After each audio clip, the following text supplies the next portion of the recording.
Good afternoon. Welcome to today's meeting, Going Green, Consistent with Economic Recovery. As the world emerges from COVID-19 restrictions, economic recovery is at the forefront of policy making around the world, including the G7 discussions currently taking place in the UK. A time bomb, potentially more disruptive than COVID-19 in the shape of climate change and the consequences associated with it, on the agenda of the UN COP26 meeting, also hosted by the UK in Glasgow in November, must be balanced with traditional economic considerations to encourage post-pandemic recovery and growth. In other words, the implementation of the Paris Agreement requires careful balancing. Kwasi Kwarteng, the business secretary, told MPs last month that government support for the transition to green energy must be allied with a commitment to decarbonise by the industry. Today, our eminent speakers will consider the way forward for governments going green whilst grappling with enormous economic difficulties in the aftermath of the pandemic and building systemic resilience to withstand future shocks. What does going green mean for post-COVID recovery and growth? Does it mean a carbon tax? How best to achieve a balance between competing interests during this period of transition from traditional to green energy sources? How should the financial burden of this transition most fairly be distributed? Today's webinar coincides with the launch of the Right Honourable Sir John Redwood's publication for Politeia, Going Green, What Should UK Policy Be? It is available on our website. In this publication, Sir John examines the structural changes and the socio-economic measures necessary to ensure that the green and digital revolutions benefit society, but he will go into that in due course. Transforming the current electricity supply to green energy is a significant commitment. At present, there is no clear plan to facilitate the considerable increase in electricity capacity, which will be necessary to support a green society. In the UK, steel is the biggest industrial emitter of carbon dioxide. Some estimates suggest that to make so-called green steel a reality would require an estimate of about £6 to £7 billion in steel production sites, in addition to investment in supporting infrastructure. The obvious challenges are the economic cost of and social obstacles to the transition to green energy, which will carry their own socio-economic costs. Balancing these competing interests is and will continue to be difficult, but not insurmountable.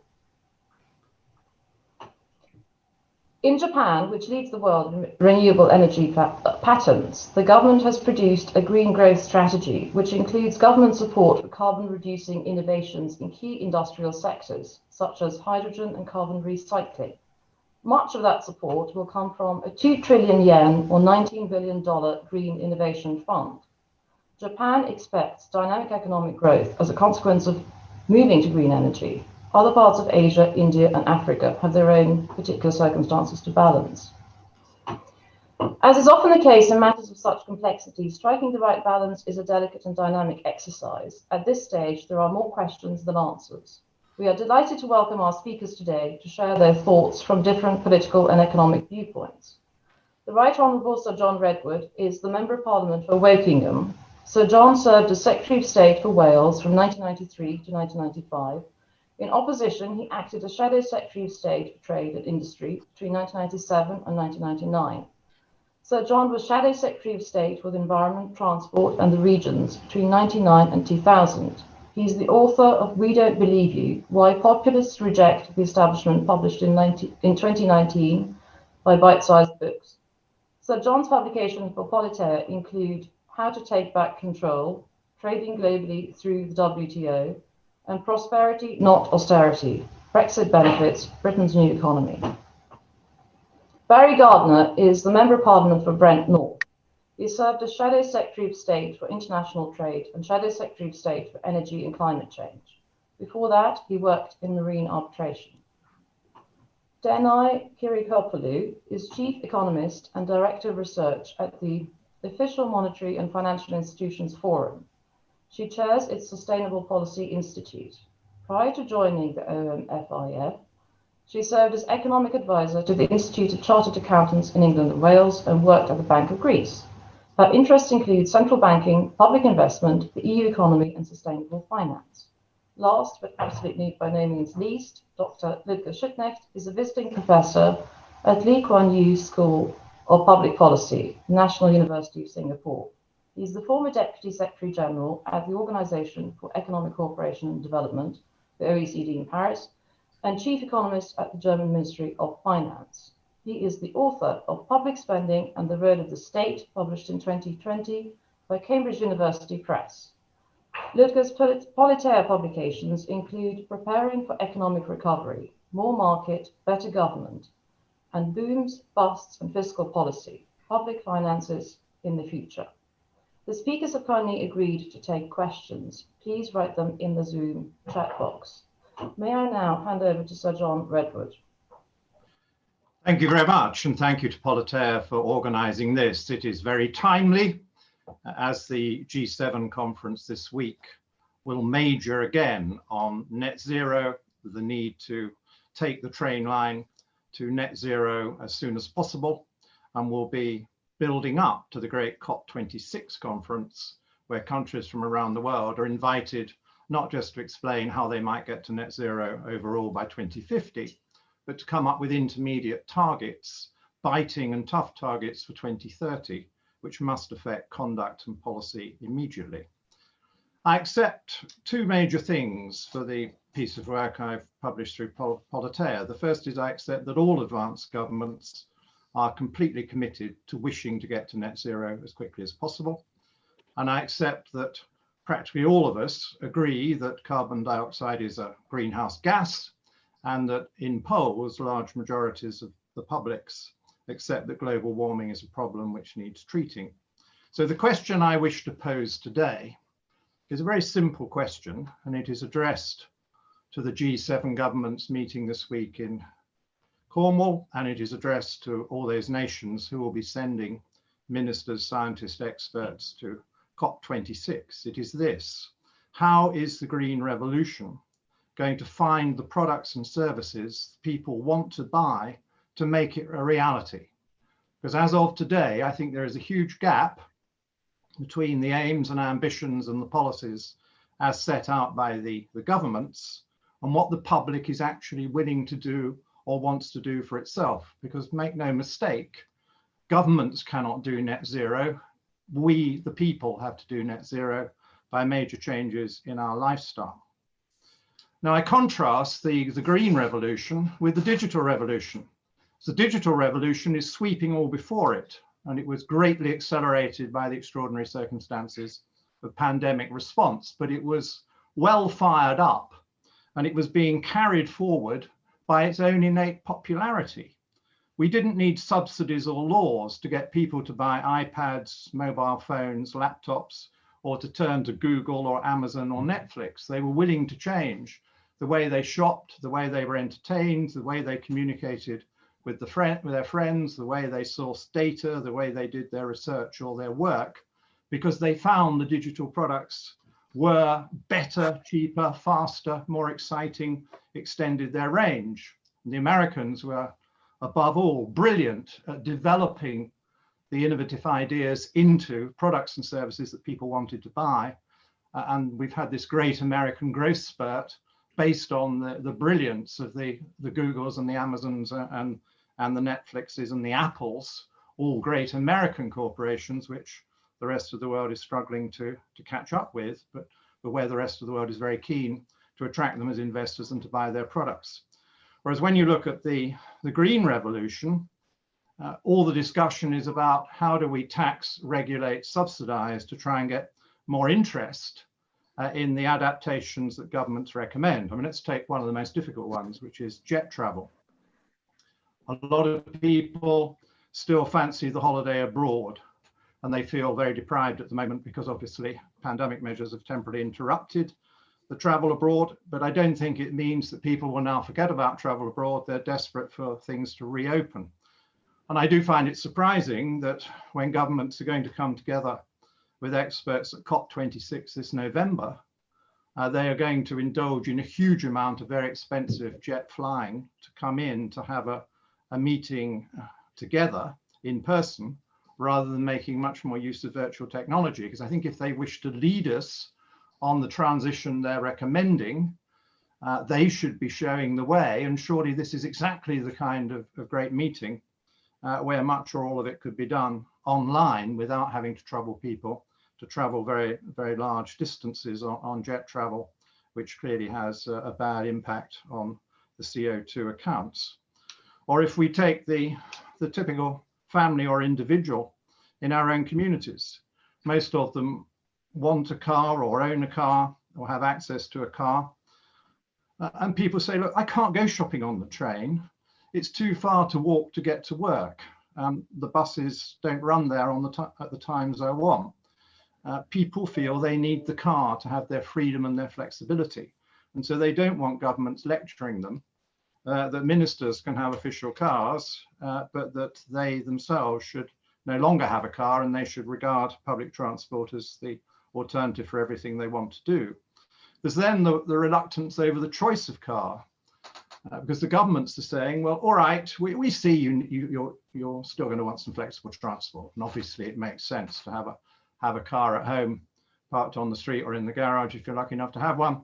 That's available if you've got to dash somebody to the doctors or the hospital, or if you need some last minute shopping, or you've got a long journey to get to work and there's no bus. That makes sense. You need that flexibility. So why not buy an electric vehicle? But the electric vehicles are not flying out of the showrooms. Yes, of course, there are big percentage gains, but on a very, very tiny base. And most people are still either buying petrol and diesel cars, or they're not buying a car at all, because they've been put off buying the new diesel. New diesel sales are massively down, but they don't think the electric vehicle is a suitable alternative because of its performance, because of its range, because of its cost, because of its practicalities. And they feel that that product needs a lot of development before there is a popular version of it. Now, Tesla has obviously created the popular car for the rich, but the Tesla is not a practical proposition for most people when it's 60, 70,000 pounds a pop, far more than most of us would dream of paying for a car or have available to pay for a car. We're still waiting for the iconic vehicle. You know, where is the electric vehicle equivalent of what the Beetle did for the German market and what the Mini did for the UK market? And isn't it curious that now that the traditional motor manufacturers are trying to adapt their product ranges, BMW is turning to the Mini, which is a 20-year-old revamp of a 60-year-old car, and that Volkswagen is looking at a revamp of its Golf, which is also a pretty aged product now, because they don't seem to be able to get that spark of design and performance and specification to create the iconic people's electric car that everybody would say, yeah, that's affordable, that's what I want. So there needs to be a lot more work. Even where the revolution tries to power itself by free offers, there's a reluctance. I mean, in the UK, people have been offered free smart meters for a very long time now, but the take-up is very poor. They can't sell the product at zero price because a lot of people are suspicious of big companies, and they say, well, there's nothing in the smart meter that improves my life. Why do these people want it so much? And all sorts of scare stories, I trust most of them wrong, circulate about the possible motives that makes it difficult to sell even the free offer.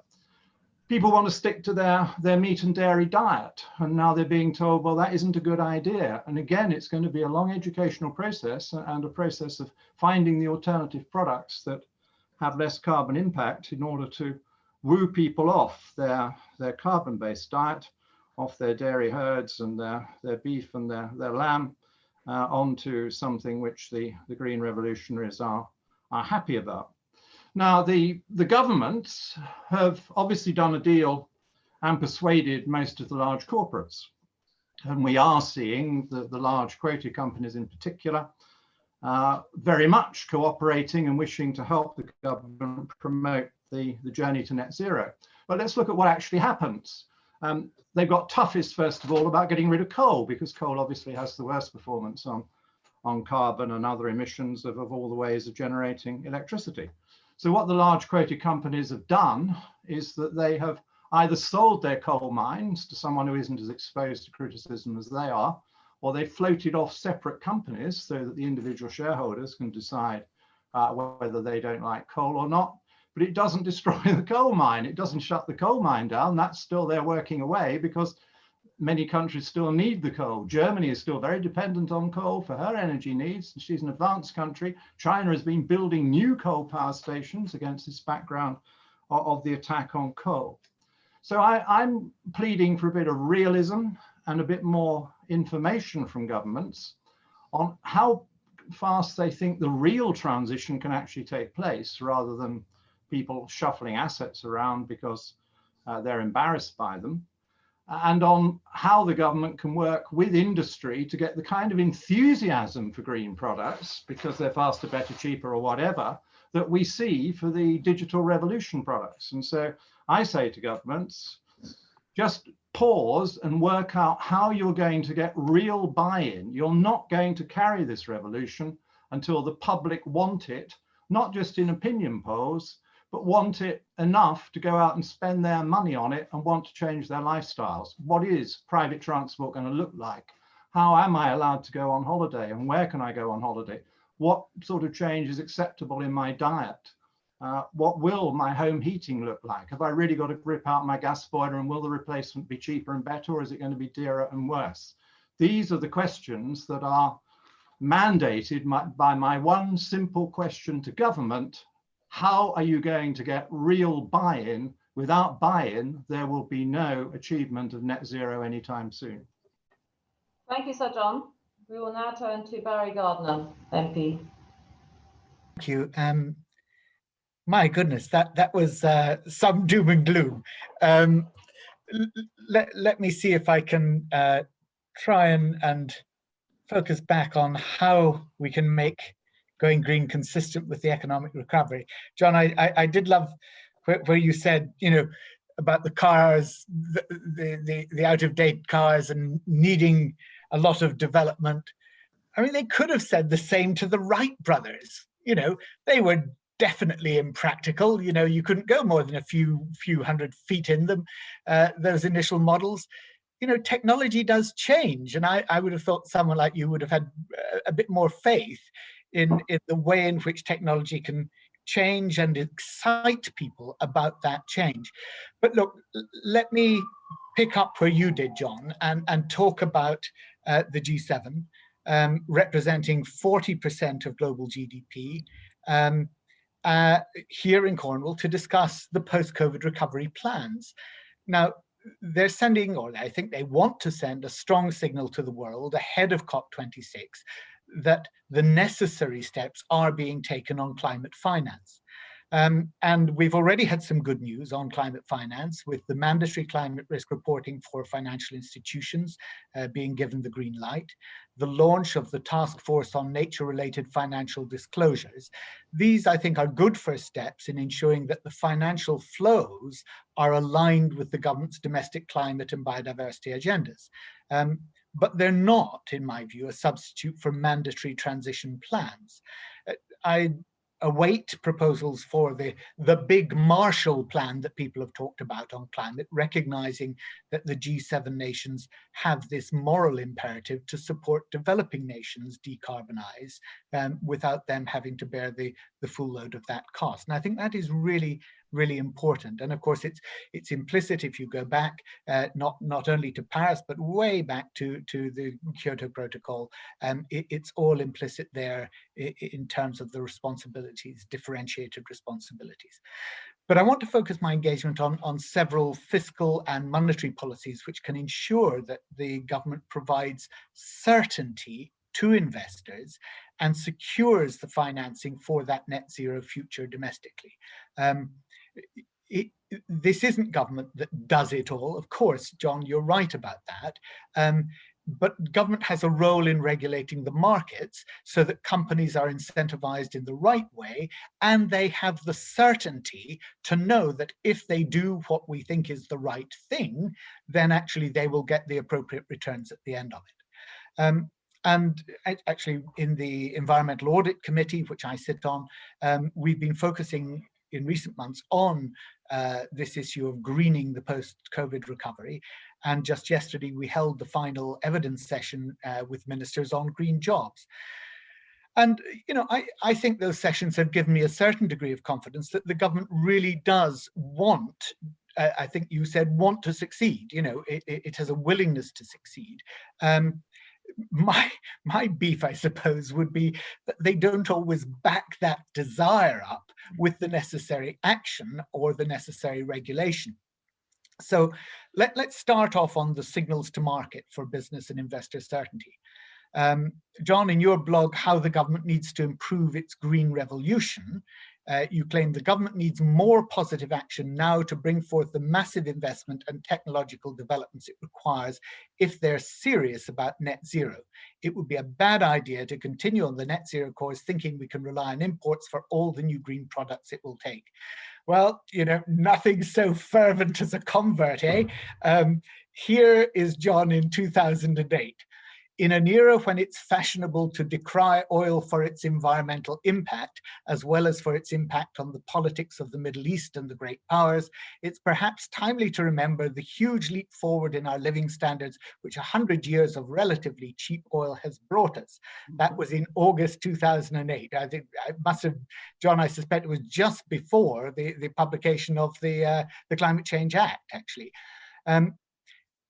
Now, when you were celebrating that 100 years of oil, in those days, you were far from being the skeptical environmentalist that you are today.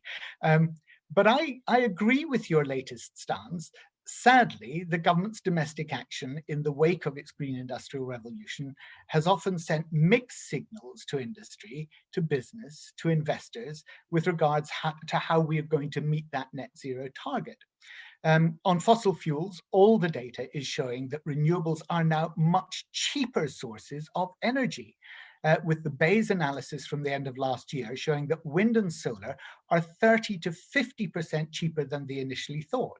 So the question is why are the G7 economies still subsidizing the fossil fuel sector and underinvesting in renewables? The answer is bad politics always trumps good economics, in my view. Because between January 2020 and March 21, the G7 nations committed $189 billion to support oil, coal, and gas, compared to just $147 billion to support clean forms of energy. So, I believe, and John, I think you would share this view, that subsidies should be there to help get markets to take care of themselves, right? They should be an initial injection. They shouldn't be something that 100 years on from discovering oil, we're still pumping those subsidies into the oil industry. That's a nonsense. So I think if you look at the way in which those subsidies have continued to this day, we need to actually reduce them on the one side, pump them up on the newer technologies which are beginning to take over. If the government want to secure our future, they've to send the right signals to the market. But from the first deep coal mine in 30 years to the botched green homes grant with no long-term financing, they haven't managed to get that clarity of message across. They need a clear strategy with strong investment in green skills and training and an immediate progressive phase out of fossil fuels. Now, it's not just, do we have the cars? It's actually much more than that. Is the government priming the pipeline of skills? Are they going to the engineers on cars, the mechanics around the country today and saying, we need to retrain you into the electric vehicles that we have legislated now that are coming down the line? Otherwise, you're going to have a whole load of people who can't make that just transition from one phase of the economy to the next.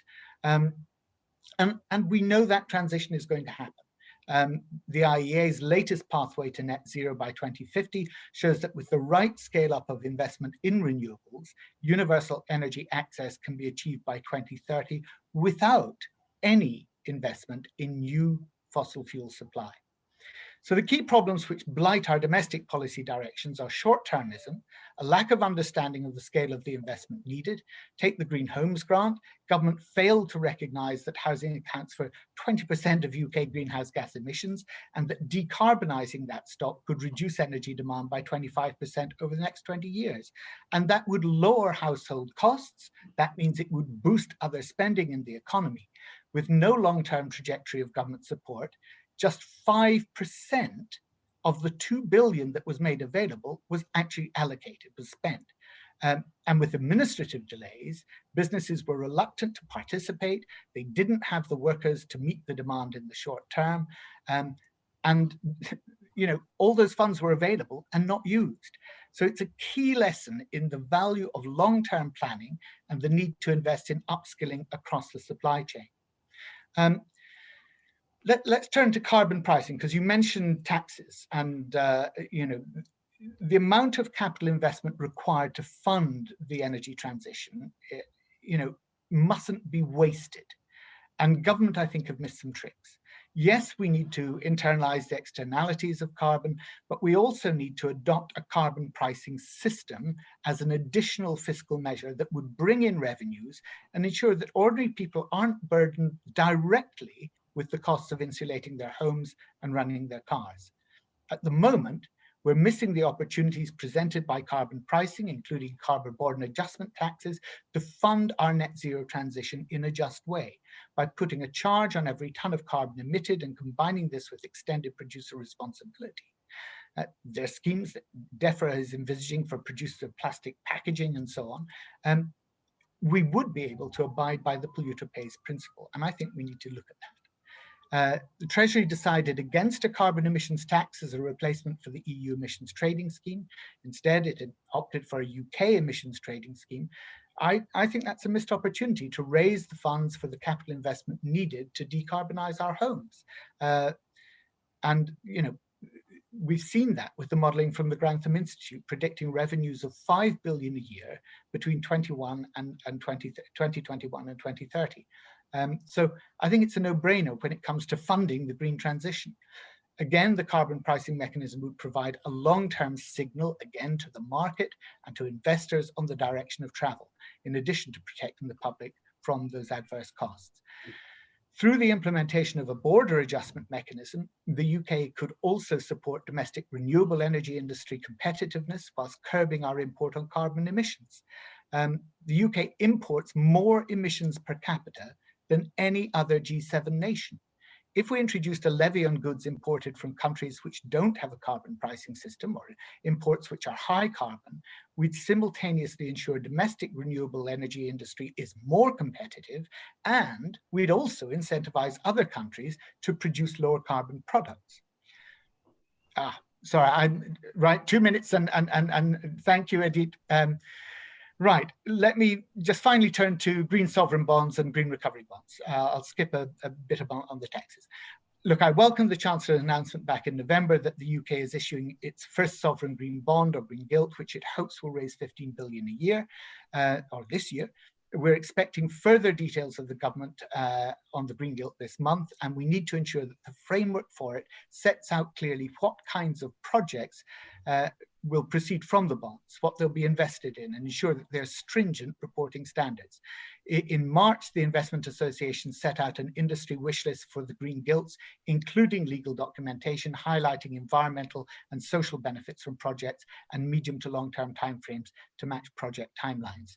The increasing focus on decarbonising pension schemes funds could mean that the government's sovereign green bond would be in high demand, ensuring investors and pension schemes meet their ESG objectives and manage climate risks. The government, I think, should take heed of our recommendation for a green recovery bond to finance net zero transition, as that would provide the long-term funding stream for home retrofits and the decarbonisation of so many other sectors. And the Chancellor promised an NS&I green bond in his March budget. Well, we wait to see the details ahead of summer. Let me just finish up. This week, we've had a stark warning from Oxfam and Swiss Re Institute that the climate crisis will shrink the G7 economies twice as much as COVID-19 has done. It's clear that strategic investment, that coherent fiscal policies to internalize the externalities of dirty energy sources are absolutely vital for our future. In many respects, the COVID-19 pandemic, whilst cited as providing the greatest shock to our economy since the Second World War, would actually be dwarfed by the effects of the climate emergency if we fail to take action. John talked in a very ad hominem way about what people are experiencing. And it's right, we have to take people with us. But the role of government is to set the framework in which that can happen, in which the markets can then read the signs that government is giving and put in place the products that people are going to then pick up on. It seems to me that that's the role of politics, that's the role of the politician. And yes, we want to take the public with us, that's by education. And then let's leave the private sector to do what it does best and actually sell their products to the public that are going to see this transition happen in a just way. Thanks very much. Thank you very much, Barry, and thank you for those political perspectives. We will now turn to the economists. Danae, please. Thank you very much. I'll share my screen because I have some slides. It says host has disabled screen sharing. I don't know if that can be fixed. But yes, Edite has asked me to turn to the economic perspective. So I'll talk about what policy is consistent with economic recovery, and I'll talk about this in three broad areas. So the when, what is the urgency of timing and the policy context in which we're facing this question, the how, what policies are needed to deliver this, and the why, what are the motivations, and how do we bring along the stakeholders, which is what both speakers so far have referred to as well. So let me share my screen. Okay, great. So starting with the when, I think framing the question is about the timing and the urgency of the question. This is a decisive decade to bring emissions down now. We're heading for over 3 degrees, which is something we haven't seen in over 3 million years, and the stakes are very high. We're also reaching some tipping points, and there is irreversibility in some of these problems. We're also looking at the policy context when we are looking at COP26 or the G7 meeting now. This is happening at a time where we don't start in a very good place. We've had a decade of very slow growth, not fully recovered from previous crises, underinvestment in the decade leading up to COVID, and also recovering from the COVID crisis, which is one of the worst crises we've seen in a very long time. So there is this dual challenge of recovering from the pandemic, but also building back better. So we need to ensure that this is an investment-led recovery, that it is a Schumpeterian growth story, that it's not that we don't take the shortcut or the easy way out of recovering through a consumption boom, that we're not returning to the old normal. And I think there is a temptation because of COVID to boost growth, but not in the right way. And here in this chart, you see that a lot of governments have been spending more as a result of the pandemic. This is something that is a departure from what we had been seeing before. And I think there is also the backdrop of the faltering multilateralism, less so now because we've seen more governments cooperate internationally in the pandemic. But I think that as we head to COP later this year, it may be coinciding with a time where the crisis is subsiding. And so that solidarity that comes with it is also subsiding. And I think that's important to note as well. And we have seen political developments, the US, for example, more of an indication of willing to engage internationally, but I think that is a pressure point as well. Then moving on to the how, I think the biggest challenge there is that the system we have at the moment is not fit for purpose. And that was clear, for example, in the Dasgupta review that HM Treasury commissioned, where it was concluded that climate and degradation of nature is invisible in most macro models, and that all of the assets in the financial system are more or less mispriced, they're market failures, there is a structural misallocation of capital to fix. And you can see this in the smaller micro level. For example, to introduce my organization, we are a membership organization, and most organizations that are our members are central banks. So when I talk to central banks or treasuries, they need to rethink how they model inflation, how they model their macroeconomic projections. And you have the climate teams within these institutions trying to change things from the ground up. And this is very difficult when you've been relying on these models that don't incorporate these very long term factors in their activities.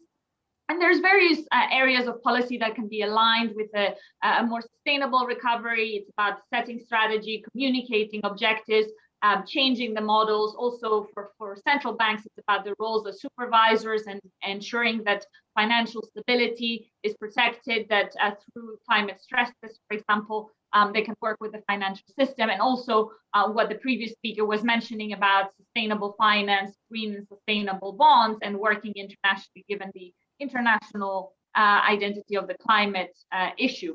And here, just look at banks, particularly, which is the institutions that I work with, they work on monetary policy in inflation models. They can incorporate climate change in their asset purchases, such as the Bank of England and other central banks who engage in quantitative easing, how they can ensure that there is no carbon bias in their operations, and also whether they can introduce targeted lending programs in the same way that they're supporting SMEs, for example, to do that also for more green investments. And the questions there, and we can go into that in the discussion, are to what extent does green mean risk-free? We saw that, for example, in the previous crisis where there was a motivation to support low-cost housing in the US, but that doesn't mean that there is no credit risk associated with such investments. So there needs to be a balance between that.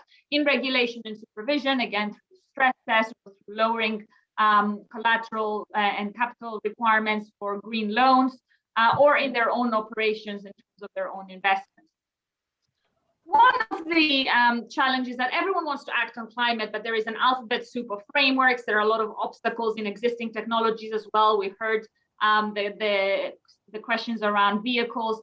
I think the real challenge there is how to avoid making this discussion around data and frameworks a challenge in itself, because I think we can get stuck there very easily, and we can say, well, we don't have the perfect models in our economic analysis, we don't have the perfect data, and therefore we should wait because we don't really know what the consequences of our actions will be. And I think that needs to be balanced against the risk of inaction. And here, this is a chart from the Network for Greening the Financial System, which is a network of over 90 central banks, where they have set out these 4 quadrants of what the scenarios are if we act too quickly and we cause a too fast a transition, if we act on time, if we act too late. And I think, do we think that data are a challenge in itself?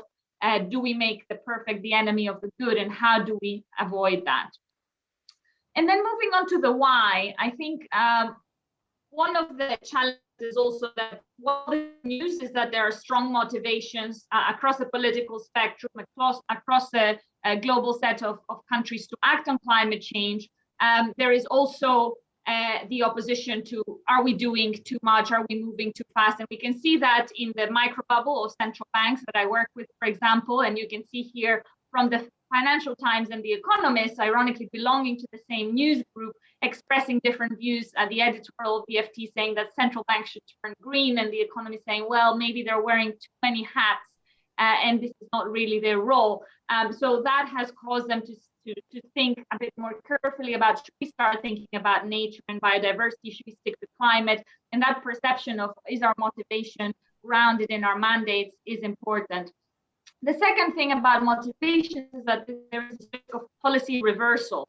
And there I see some parallels with globalization, where we had net benefits that were positive overall, but the benefits were not spread equally. And so you saw some opposition in the case of America First and My Country First kind of policies, the Gilets jaunes in France, also with some of the policies to address climate change there as well. So I think with emerging markets, and this was mentioned by the last speaker as well, there is a dual challenge there, because they're the countries that are hit the hardest by the physical risks, where natural disasters are strongest.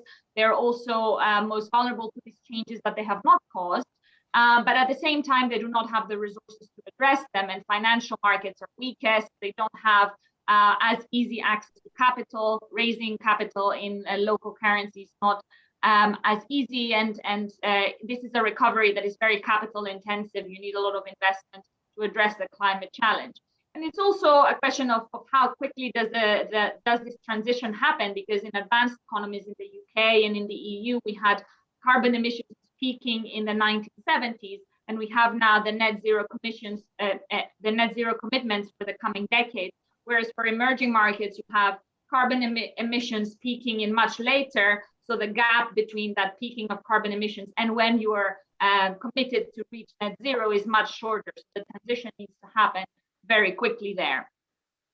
So finally, I think to end on a more optimistic note, because the title of the panel was balancing the economic growth considerations with the climate considerations. And I'd like to question that title a little bit, because I think it's easy to see it as a trade-off, but we don't necessarily have to think of it as a trade-off. And we have to also think about the counterfactual of what happens if we don't address this crisis. How will that impact economic growth. And I think what makes me optimistic is that we have huge sets of capital and investment. We have very high savings levels that are looking for returns. The cost of borrowing in advanced economies is very low.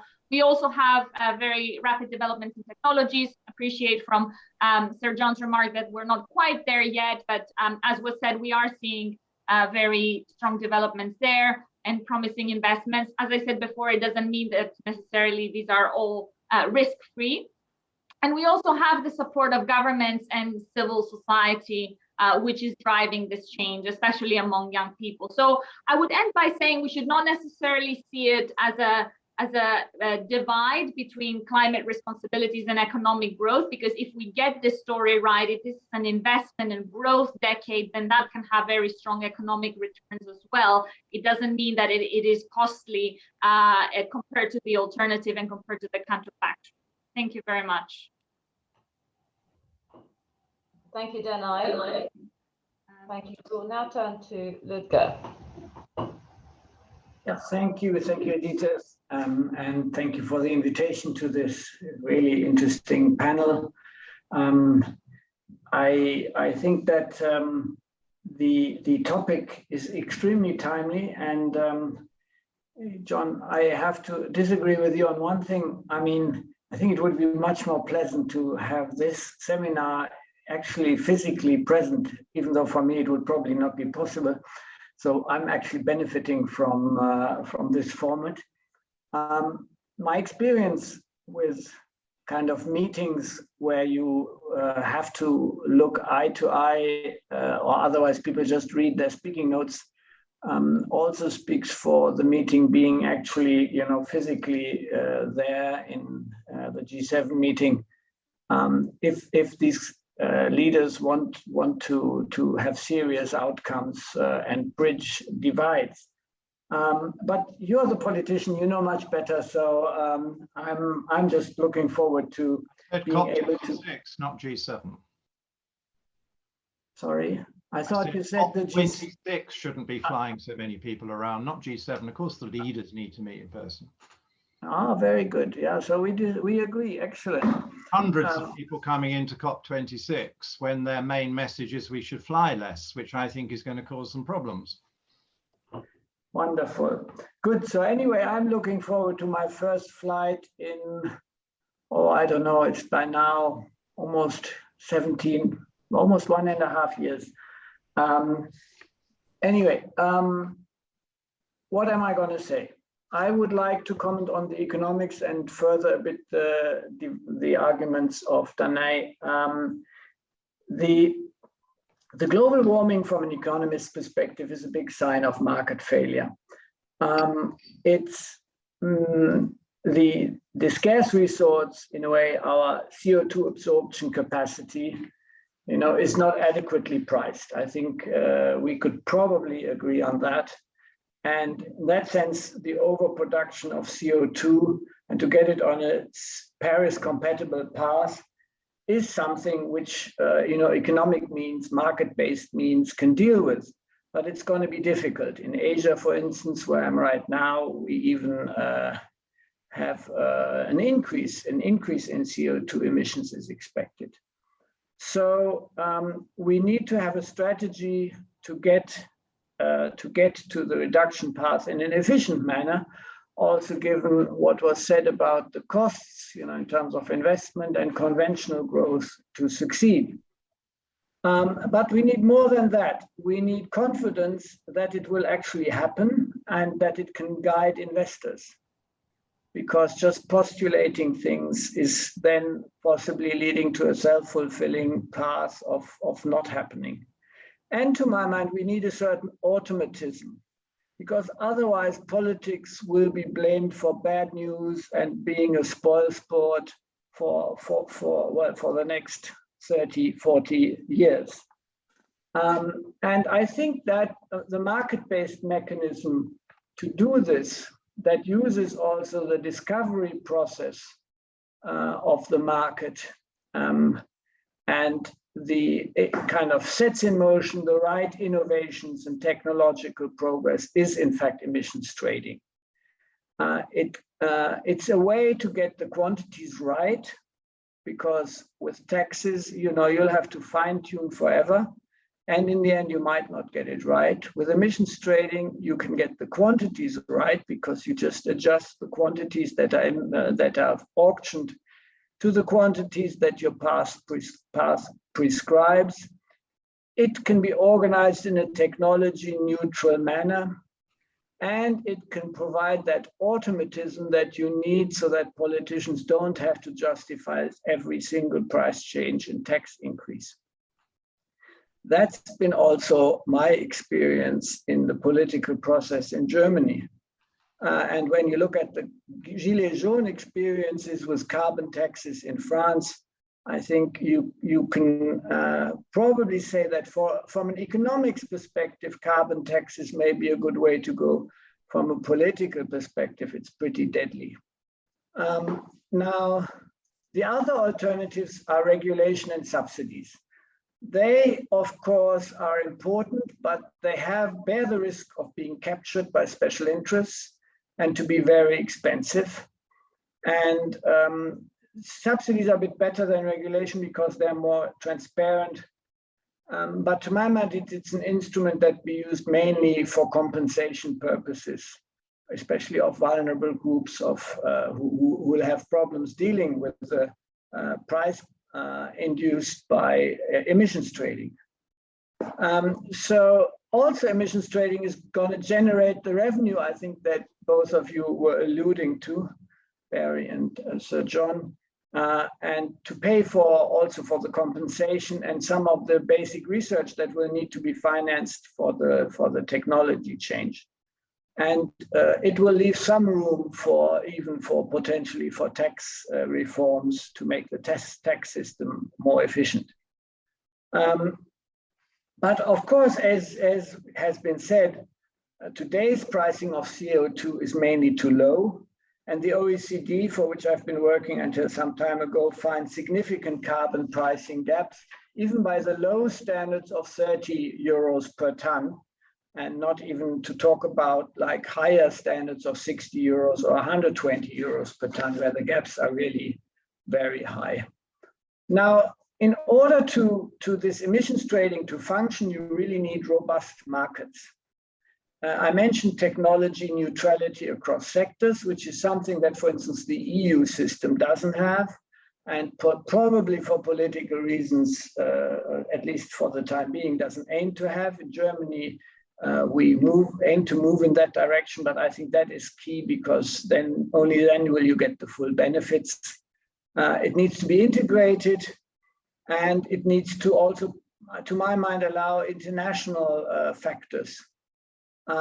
There's much potential for nature-based solutions, where you can allow the carbon capture to come in, and people actually getting paid for greening of cities and other initiatives, which is already taking place to some extent, but it should be better integrated.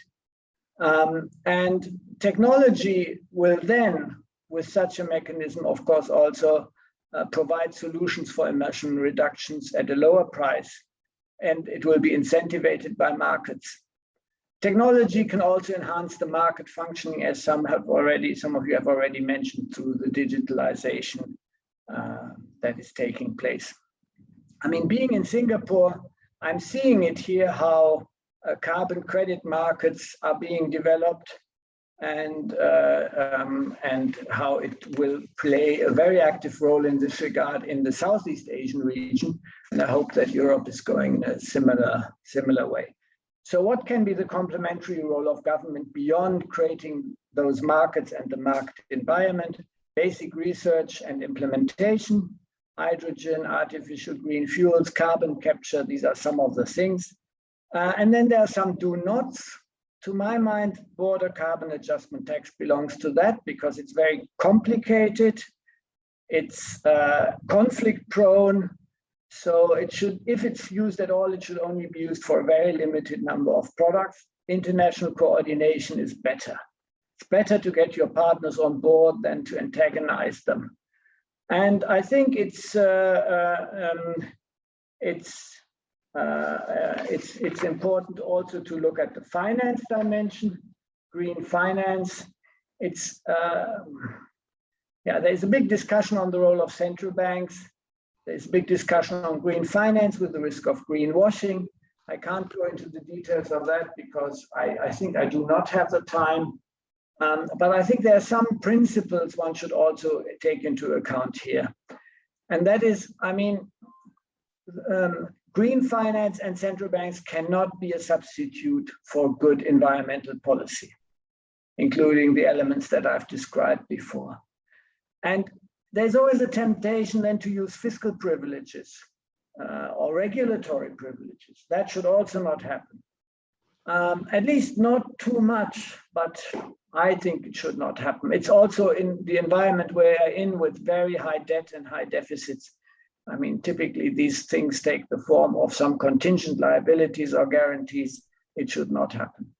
And to my mind, it should not become an abuse for ideology or geopolitics. And I guess you know what I mean with that. So in conclusion, market-based solutions are needed for the greening of our economies. They are not perfect per se, but with appropriate rules and institutions, they are, to my mind, the best way to deal with the challenges ahead. In any case, it's a better allocation mechanism than others which risk to be too much interest-driven and too expensive. Thank you.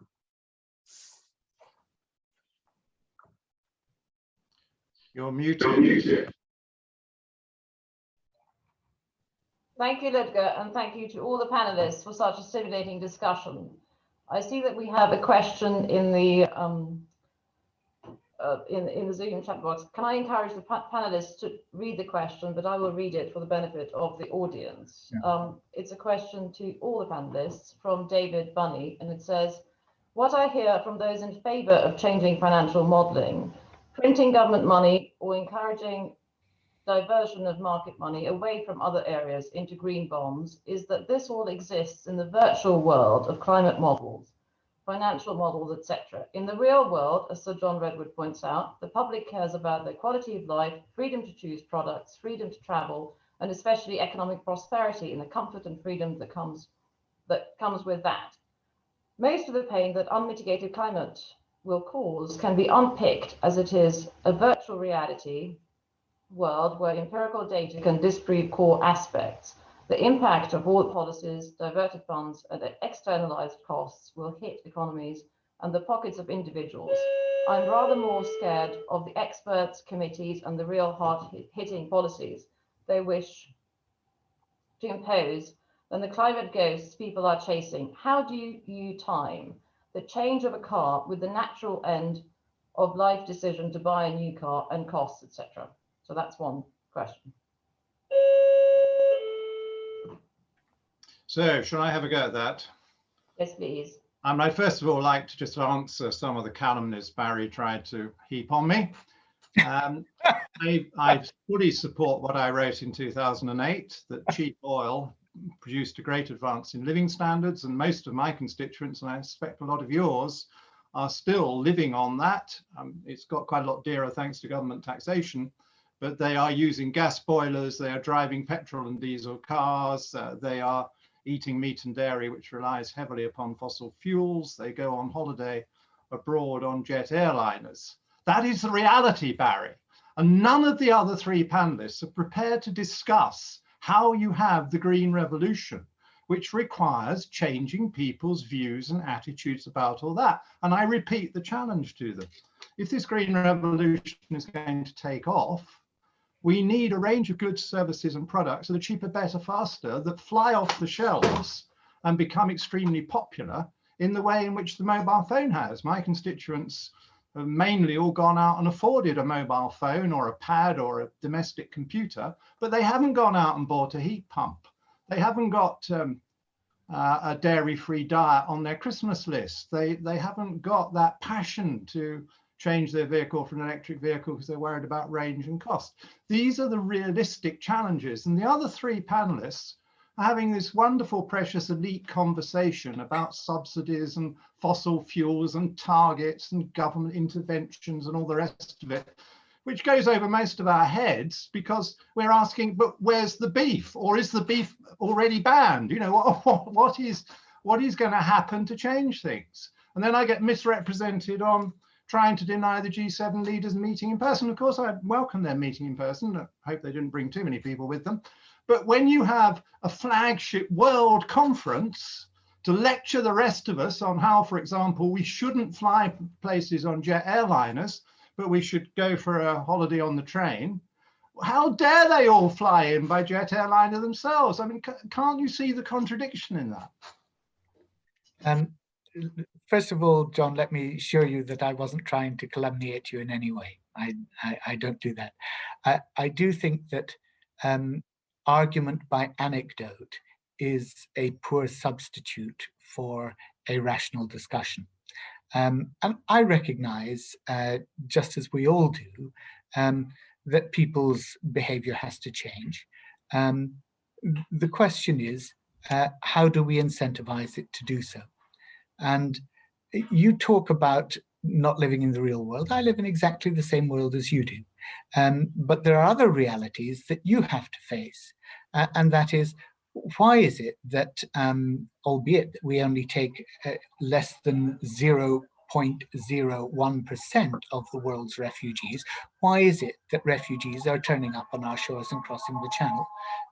Why is it that internationally people are fleeing from certain countries because climate change is not this, esoteric conversation being held at economists' dinner parties?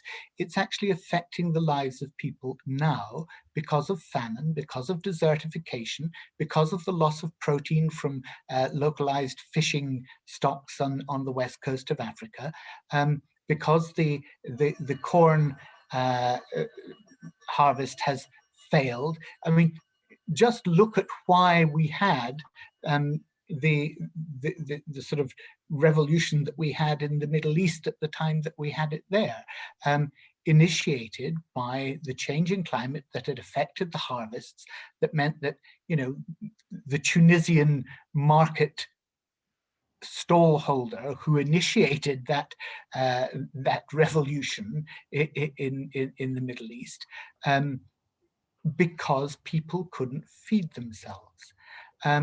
So you can talk about beef all you like, but actually, if you then change the pattern of the rainforests because you're eroding them, chopping down forest or burning actually forest in order to create more land for cattle, what you find is, as they're doing that now, the cycle of rain that goes up from those rainforests, travels down to the south of the country, is no longer there.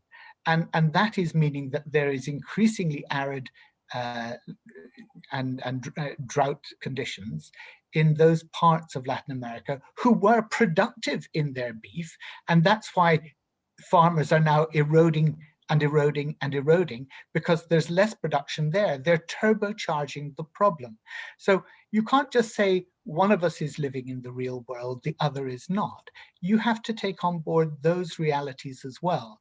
And let's try and solve them together. I don't paint you as somebody who doesn't understand that those challenges exist. But I think what we have to try and do is to recognize that governments have a role in affecting companies, in affecting the whole structure of markets, to make sure that those markets, that the private sector does what it does best, and that's to provide the incentives and the products that are going to mean that change happens more easily. Thank you for that lively debate. Ludger, would you like to add anything by way of? Yeah, I think I'll add a bit, because I mean, if I understood the question correctly, I agree that, I mean, green bonds will not solve the problem of climate change. Is climate change real, or is it hyped? Well, frankly, we don't really know. I mean, if you look at the graphs that Danae presented, there are ranges of uncertainty, and maybe they're even much greater than we think. But think about the risk of not doing what scientifically. Sorry, Ludger, can I just challenge you on that? Because in the IPCC, you have some of the best climate scientists from all around the world. May I continue with the sentence that I was just in the process of completing? With that sentence, I was about to say that it is in our interest to take the findings of scientists seriously, because if we don't, we really risk to mess up things. So, but the uncertainty is there, and we should not let that uncertainty, which we have in many areas of our lives, let us make the mistake to assume that the best of all possible worlds or an even better one is going to happen. But what I'm trying to show is also a bit of understanding of the questions that people ask us, because I think the questions are justified. And then when it comes to how this will affect us in real life and how we will get people to change actually behavior and believe in what we are doing will succeed, I think this is exactly where the price mechanism will come in. I remember the days when water was free. People were squandering the water. Of course, then they were resisting to put in water meters and pay for water. I think in England or in the UK or in Ireland, this is still in some cases the places that takes place. But I think pricing over time makes people change. And we have 30 years to decarbonize. And that is a lot of time to change behavior and to provide the solutions for people to still have fun with a car that actually works. It doesn't have to happen today, but with the adequate pricing, it will happen over time. But as I said, I think taxation is a deadly trap for politics here, because we will not sustain it. You see it in France, you see it in Germany now. I think only if we get people to accept that there must be this automatism, then all this will fall into place. And we don't need to have a clear action plan for every day for the next 30 years. As regards the G7, I'm sorry, John, I misheard what you had said there, and please don't harp too much on it. Thank you, Ludger. Then I understand you're under time pressure. Would you like to come in on this, please? Yes, thank you, Edite. Actually, I think Ludger summarized it very well, so I don't have much more to add. Just maybe to end on an optimistic note about how quickly we can get behaviors to change. I think Norway is an interesting example where electric vehicles were just 1% of the market about a decade ago, and now they're over half of the market. So we can make that change happen. And how did they do it? Incentives and policy is important. So I don't think we can talk about a divide about what policy discussions are about and what's happening in the real world, because the former can have a very real influence on the latter. So I think we shouldn't divide these two and have these conversations in vacuum. And I think Norway is an interesting example in that sense. So thank you very much for the conversation. It's been really interesting, and I've learned a lot from all of you. Thank you. And I would like to ask the other panelists, if, say, the UK and German governments went ahead and said that as from 2030, you can't sell any new petrol and diesel cars from that date onwards. Can the motor industry adjust to that? Because it has massive investment in huge capacity for producing mainly diesel and petrol cars today. I certainly believe it can, and actually in many respects, when we were setting longer term targets than that, the industry itself was responding, saying, no, we can do this quicker.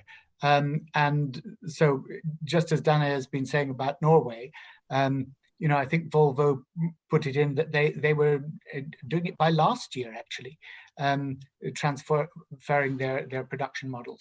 So it can be done, but I would agree with you on this point. You have to give sufficient notice to industry.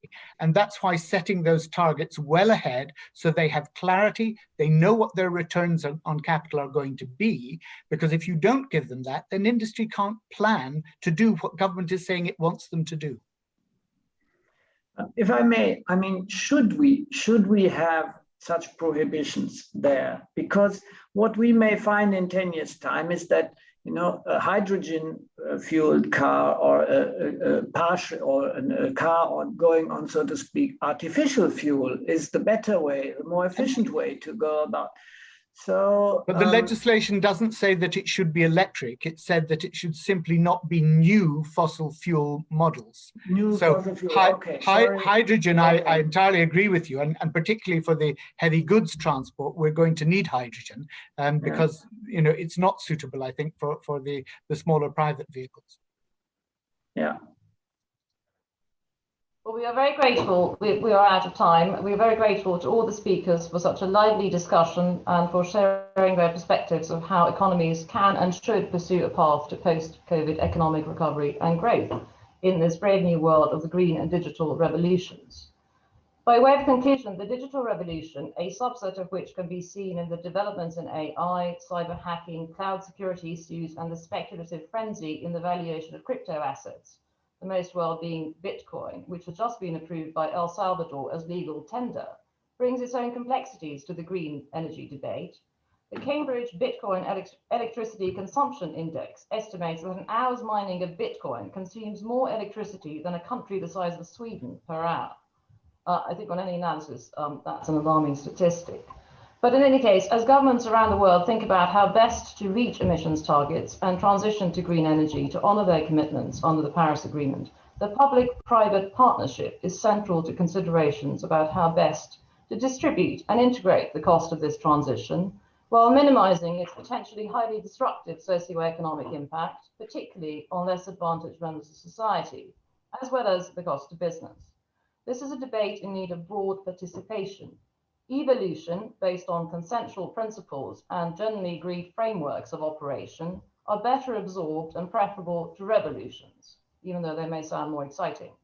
Thanks to all our speakers for such a thought-provoking and lively webinar, and outlining how the green and digital revolutions should be balanced with economic interests, environmental imperatives, post-pandemic recovery and growth.